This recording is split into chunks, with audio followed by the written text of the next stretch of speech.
Hello అండి, అందరికీ నమస్కారం. ఈరోజు నేను చెప్పబోయే చందమామ కథ కలుపు కూలి. ఈ కథ 25 ఏండ్ల నాటిది. నేను సునీత. వెల్కమ్ టు తెలుగు కథ లోకం. సిరిపురం గ్రామంలో ధర్మయ్య అనేవాడు తనకున్న 2 ఎకరాల చెక్కను స్వయంగా దున్నుకుని తన కుటుంబానికి కావలసిన గింజలు పండించుకునేవాడు. ఉన్నంతలో అతను తృప్తిగా బ్రతుకుతూ అడిగిన వారికి చేతనైనంత సహాయం చేసేవాడు, కానీ ఎవరిని చేసాచి అడిగి ఎరగడు. ధర్మయ్య పొరుగున ఉన్న భద్రయ్యకు బంగారం పండే మాగాణి 25 ఎకరాలు ఉన్నప్పటికీ ఆ రాబడితో ఏమాత్రం తృప్తి పడక వడ్డీ వ్యాపారం చేసేవాడు. ఈ వ్యాపారంతో అతను పేద సాధులను చాలామందిని పీల్చి పిప్పి చేసేవాడు. అవసరం కొద్దీ మరో మార్గం కనిపించక విధి లేక అతని వద్ద అప్పు చేసిన వారు అతడిని పులిని చూసినట్టు చూసేవారు. గ్రామాధికారి భద్రయ్య మనిషి. అతని చేతిలో కీలుబొమ్మ. అతడిని అడ్డం పెట్టుకుని భద్రయ్య మహారాజుగా ఏలుతున్నాడు సిరిపురంలో. సిరిపురంలో బీద ప్రజలు తమకు అన్యాయం జరిగినా చేసేది లేక మౌనంగా భరించేవారు. తనకన్నా ధర్మయ్యకు ఊళ్ళో ఎక్కువ గౌరవము మంచి పేరు ఉండటం చూసి భద్రయ్యకి చెప్పలేనంత ఈర్ష్యగా ఉండేది. ఇలా ఉండగా ఒకరోజు భద్రయ్య గొడ్లు ధర్మయ్య పొలంలో పడి అతని పంట చేనును నాశనం చేశాయి. చేతికి అందనున్న పంట నాశనం అయ్యేసరికి ధర్మయ్య కంట నీరు పెట్టుకున్నాడు. గ్రామాధికారికి చెప్పుకుని లాభం లేదని అతనికి తెలుసు. అంచేత అతని కిమ్మనకుండా ఊరుకున్నాడు. కానీ భద్రయ్య అతడిని అంతటితో వదిలిపెట్టగా ధర్మయ్య తన గొడ్లను చావబాదాడని గ్రామాధికారికి ఫిర్యాదు చేశాడు. గ్రామాధికారి భద్రయ్య దగ్గర లంచం వేసి ధర్మయ్యను కచేరీకి పిలిపించాడు. ధర్మయ్య వెళ్ళేసరికి గ్రామాధికారి దగ్గర అతని అనుయాయులతో పాటు భద్రయ్య కూడా ఉన్నాడు. ధర్మయ్య, నువ్వు భద్రయ్య గొడ్లను చావగొట్టావట, దానికి నీ సంజాయిషి ఏంటి అని గ్రామాధికారి అడిగాడు. ధర్మయ్య నివ్వెరపోయాడు. పంట నష్టపోయిన తాను ఫిర్యాదు చేయవలసింది పోయి తన మీదే ఫిర్యాదా? అసలు జరిగిన విషయం ఇది అని భద్రయ్య గారి గొడ్లు నా పంట పొలం మీద పడి నాశనం చేశాయి. గొడ్లను బయటకు తరిమేశానే తప్ప వాటి ఒంటి మీద చిన్న దెబ్బ కూడా వేయలేదు. నష్టపడిన నా మీద ఇలా ఆరోపణ చేయటం ధర్మం కాదు బాబు అంటున్నాడు ధర్మయ్య. నాకే ధర్మపన్నాలు చెప్తావా? మేం తలుచుకుంటే ఈ సిరిపురంలో నీకు పిడికెడు బియ్యం కూడా పుట్టవు. నిన్ను అడిగి నేను న్యాయ విచారణ చేస్తాననుకున్నావా? నా తీర్పు విను. భద్రయ్య గొడ్లను చావగొట్టినందుకు 100 రూపాయలు అతనికి నష్టపరిహారంగా ఇచ్చుకో. అతని గొడ్లు నీ పొలంలో కలుపు తీసినందుకు వాటి కూలి మరో 50 రూపాయలు, మొత్తం 150 ఇచ్చుకో అన్నాడు గ్రామాధికారి. ఆ మాటలకు ధర్మయ్యకు మతిపోయినట్టు అయ్యింది. గొడ్లు కలుపు తీయటం ఏంటి బాబు అని అతను అడిగాడు. ఏంటా మతిలేని ప్రశ్న? భద్రయ్య గొడ్లు నీ పొలంలో కలుపు మొక్కలు మాత్రమే మేసాయి.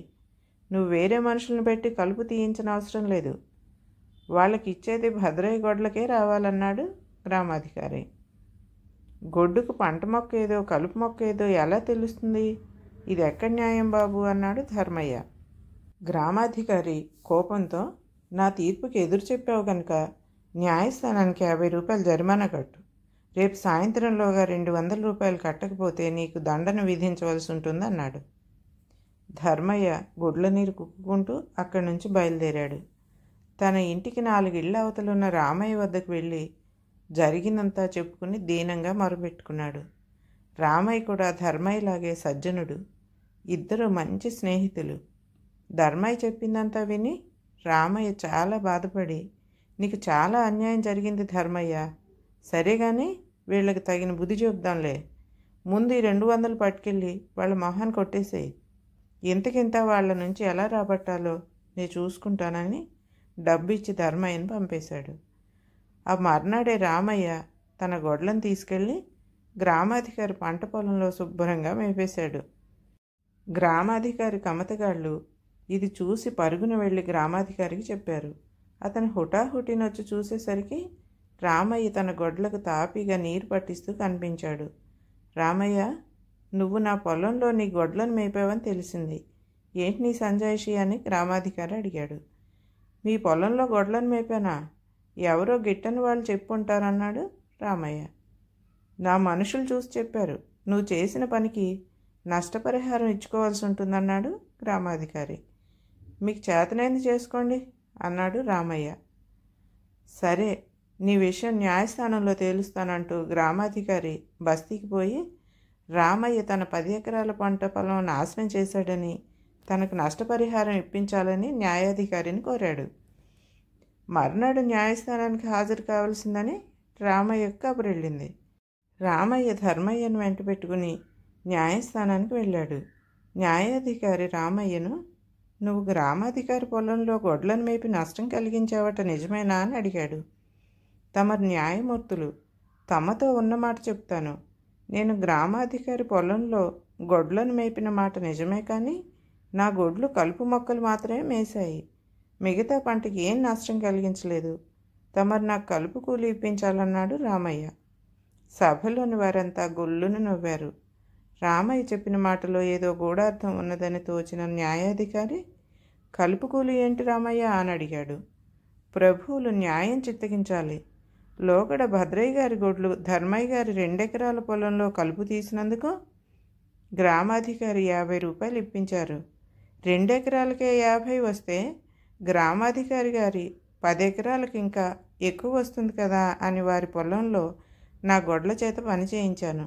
బాబు, న్యాయంగా నా గొడ్లకు కలుపు కూలి దక్కాలి కదా. వాటి యజమానిని కనుక ఆ డబ్బు నాకు ఇప్పించమని తమరిని ప్రార్థిస్తున్నానన్నాడు రామయ్య చేతులు కట్టుకుని. న్యాయాధికారి జరిగిన మోసం గ్రహించాడు. ఆయన ధర్మయ్య నుంచి జరిగిన సంగతి తెలుసుకుని ధర్మయ్యకు 200తో పాటు కొంత పరిహారం కూడా భద్రయ్య చేత ఇప్పించి గ్రామాధికారిని పదవి నుంచి తొలగించి ఆ స్థానంలో రామయ్యను నియమించాడు. కథ సమాప్తం.